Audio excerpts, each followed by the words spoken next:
Welcome everyone in this next class of building services and entrepreneurship. And just like in the previous class, we have discussed what are the roles and responsibilities of a building service engineers in making a building actually livable. We saw also what are the different kinds of challenges that we are faced with. That was actually 3, and you must have gone through that video. So today, in today's lecture, we are not going to discuss much from the course perspective, but I have tried to put it in such a way that we let us first of all learn what are the learning outcomes and also the entire syllabus of the course that we are going to see it completely through the videos, and also the reference books that you can take help of, some books which I will be referring. So this course is entitled as Building Services and Entrepreneurship. See, actually you are in the 5th semester, and actually there is no such relationship between building services and entrepreneurship. So from next time, whenever I call this subject, I will only call it by building services. There are relation between these two, but in this course there is no mention of entrepreneurship anywhere. And anyway, you are going to study entrepreneurship in your 6th semester separately in a separate subject, which will be taken from some other teacher of other department, from basically from humanities or for some PDP department, something like that. So actually we are not going to refer this entrepreneurship anymore in this subject. So for time being, you just understand this course is only about building services. So after going through this, we can also see that this lecture, this subject has actually 3 lectures, no tutorial, no practical, with 3 credits. So this entire subject is actually theoretical. There will be not much numerical. So there is actually no tutorial. Only there are 3 lectures. So if you see at the learning outcomes, first of all, you will be able to understand how to plan various types of building services that a building is required. What are those services which we have seen in the last videos? They are like the lifts, electricity, sound and acoustics, fire protection, security, and also elevators, escalators. One more very important thing, what is the difference between elevators and escalators? Many people are confused. See, elevators is actually present in our college. Elevator is actually another word which is commonly used for lifts. But escalator is actually, it's like an automatic staircase. You must have seen these kinds of staircase in the metro, Delhi metro, somewhere in the malls. So these elevators and escalators both are different. Don't get confused with it. What is acoustic? Acoustic is actually some arrangement which is required to absorb the sound. This is very, very important if you are going to some PVRs or some auditoriums, just like we have KP Naughtial auditorium. So in designing that, we need some acoustic building services.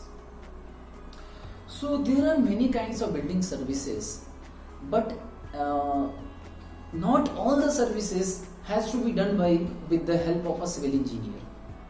There are some building services which has to be done by mechanical, some by electrical, and there are some by civil, which we call also P. What is this MEP? MEP is another name for mechanical, electrical and plumbing services, which is commonly used in building services. MEP and HVAC. Another term is HVAC. MEP means mechanical, electrical and plumbing. HVAC means heat, ventilation and air conditioning. You can remember this. So this job is being done by mechanical engineers.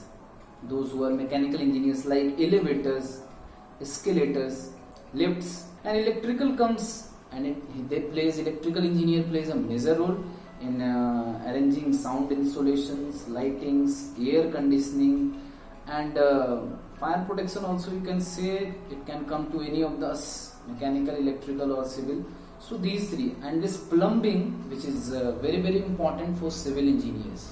So we will not be seeing each and every services in this course, but remember, we are going to see plumbing in much more detail, and this will be very practical. You can become very expert in this course. You will really become very expert in this field of building services after going through this course. The third outcome will be, you will be able to manage how the building services provisions in big construction sites have. They will also be able to synchronize the construction activities with installation of building services. See, here is the word synchronize. This is very important actually. Synchronize means the construction is also going on, as well as installation of building services is also going on. At the same time, both things are going on. It requires planning, which is called CPM. There is another course, construction planning and management.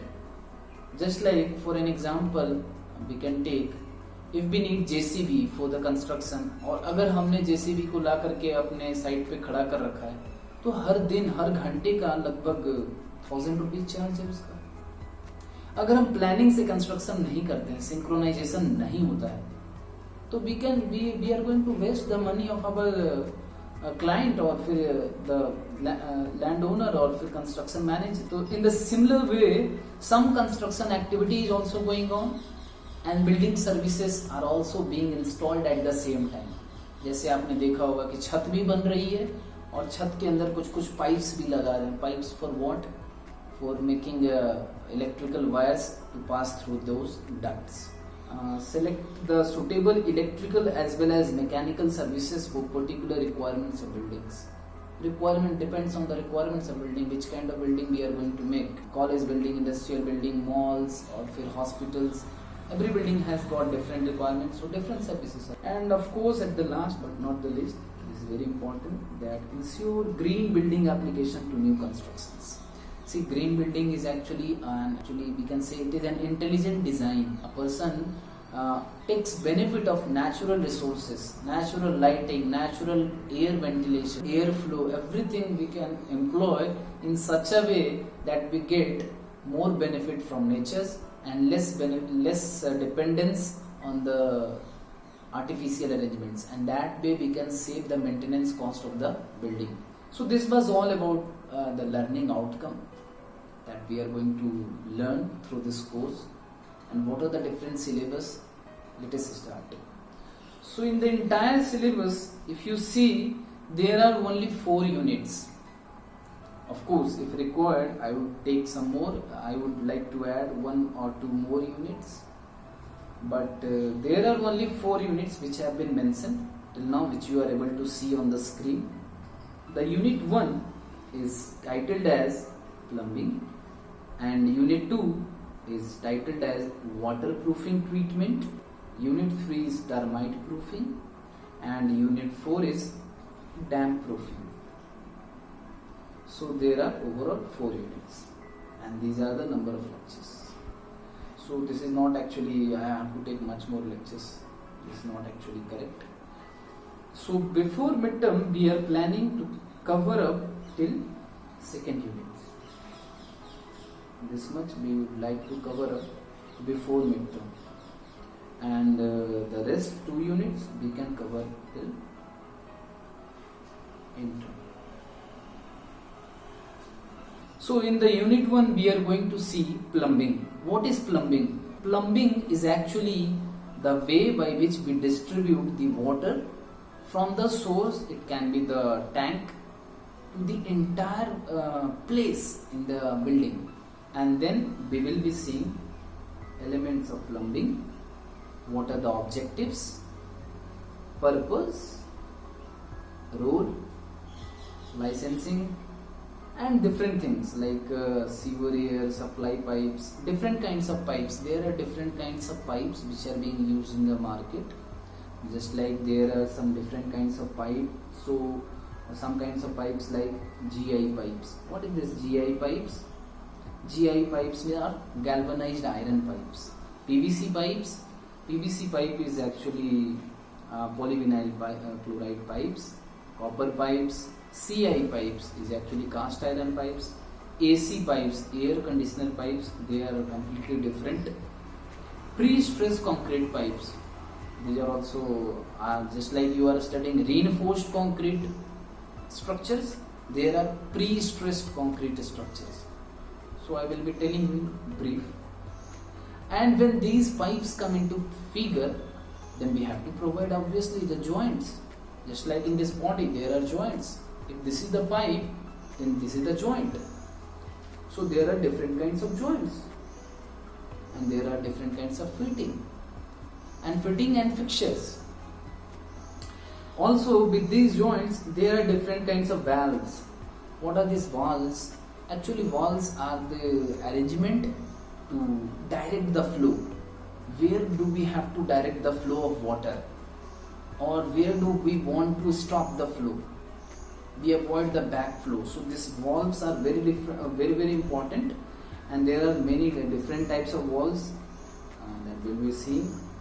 All right, which are commonly used in our bathrooms, which actually deals with the sanitation and sewerage. So that is there in the drainage system. Sanitary fittings like water closet, you all know. There are Indian and Western types of water closet. Flushing appliances, and we know there are urinals, bath basins, flushing systems. You will be able to understand these terms slowly by slowly as we will be discussing these in the next classes. And installation of those pipes, testing of pipes, and if some leakage happens, how to repair those pipes. So in overall, in unit 1, you will become really an expert in the field of plumbing. Don't think that this is a very menial job. Actually, the knowledge is very very important, and there is a very famous quote that one should not become a jack of all and master of none. Rather than we should become at least master at one and jack of all trades. Alright. Then comes unit 2. Unit 2 is waterproofing treatment. Waterproofing क्या है? कि we don't want water to enter into our structures. See, water is actually an enemy after the construction is done. If it enters our structure concrete, then it is acting as a trespassers, which is जिसे कहते हैं ना घुसपैठी, and they are really going to damage our structure. How? By corrosion of the steel reinforcement. You must be studying this steel reinforcement.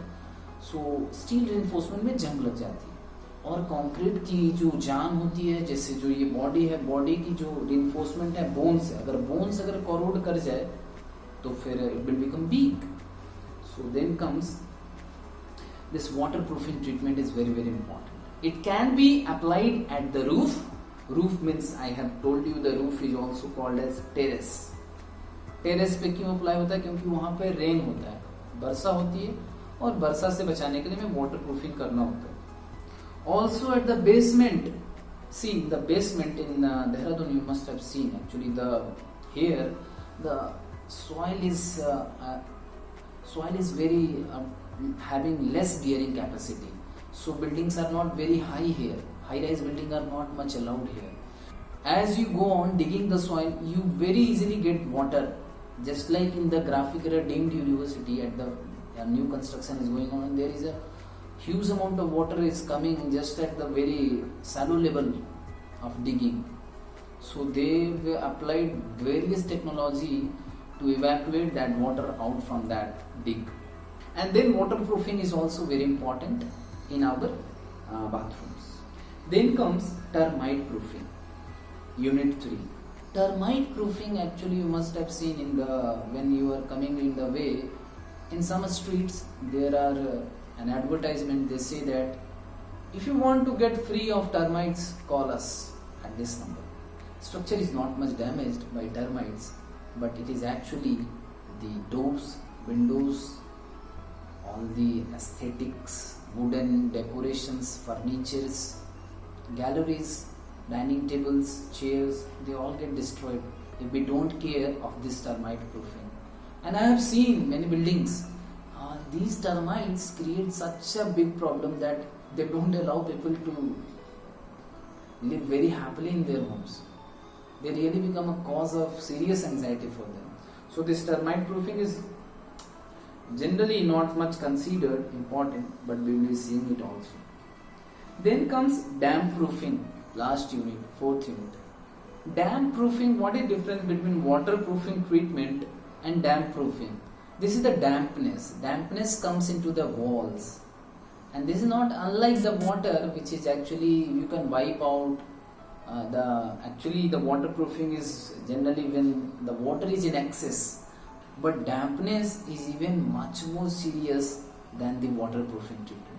Actually, waterproofing treatment can be easily checked where it can happen, but dampness can happen anywhere, and they make really the aesthetics of entire environment unlively. They really make the entire room very dirty.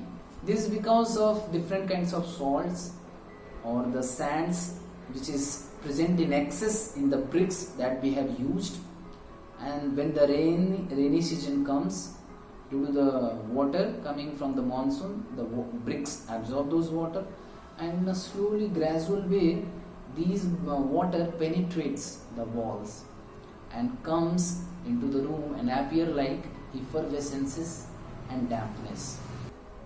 Do you remember in the previous semester, many of you must have attended, there was a seminar which was being organized by us, and the industry which presented this was Crichton.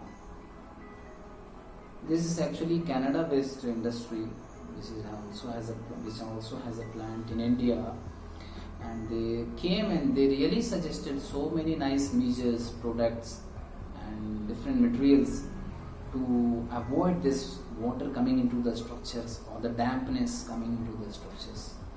And if you have not gone through, I have included also another video of theirs. You can see it from the link given below. And from the next class we will be discussing mostly from the unit 1 plumbing. Alright, so stay tuned, we will meet in the next class. Thank you.